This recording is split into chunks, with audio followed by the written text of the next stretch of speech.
System of units, इनको मैं length, मास और टाइम की टर्म में बता रहा हूँ आपको। फर्स्ट ऑफ ऑल है सीजीएस सिस्टम। सीजीएस सिस्टम में लेंथ सेंटीमीटर में, मास ग्राम में और टाइम सेकंड्स में लेते हैं। फ्रेंच सिस्टम है, मीट्रिक सिस्टम भी इसको बोलते हैं। इसको हम 10 की पावर में लिख सकते हैं। ये जो आपकी फिजिकल क्वांटिटीज आएंगी या इनकी यूनिट्स आएंगी, इनको 10 की पावर में हम लिख सकते हैं। सेकंड है आपका FPS system. F stands for foot, P for pound and S for second. ठीक है, इसमें लेंथ को हम फुट में लेते हैं, मास को पाउंड में और टाइम को सेकंड में। ब्रिटिश सिस्टम है, ये मीट्रिक सिस्टम नहीं है। इस सिस्टम को कॉमनली यूज नहीं करते, ये रेयरली यूज होता है। ठीक है, ऑब्सोलेट सिस्टम है। थर्ड है आपका एमके सिस्टम। एम में लेंथ मीटर, मास किलोग्राम, टाइम सेकंड। फ्रांस में ओरिजिनेट हुआ था, मीट्रिक सिस्टम है। ठीक है। फोर्थ है आपका इंटरनेशनल सिस्टम ऑफ यूनिट। इसका फ्रेंच नेम है सिस्टम इंटरनेशनल डी यूनिट्स, और इसको हम एसआई सिस्टम ऑफ यूनिट भी बोलते हैं। इसकी शॉर्ट फॉर्म है एसआई सिस्टम।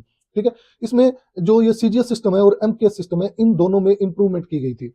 एक जनरल कॉन्फ्रेंस हुई थी वेट्स एंड मेजर पे, तो उसमें सीजीएस सिस्टम और एमकेएस सिस्टम, इन सिस्टम में इंप्रूवमेंट की थी। ये सीजीएस और एमकेएस बेसिकली मैकेनिक्स में यूज होते हैं, क्योंकि इसमें लेंथ, मास और टाइम लेते हैं हम। ठीक है। लेकिन जो एसआई सिस्टम है, इसमें लेंथ, मास, टाइम के साथ साथ electric current, temperature, luminous intensity, amount of substance, इनकी यूनिट्स को भी डिफाइन किया गया था। इसके साथ साथ इसमें दो सप्लीमेंट्री फिजिकल क्वांटिटीज जैसे प्लेन एंगल और सॉलिड एंगल, इनकी यूनिट्स को भी एक्सप्लेन किया था।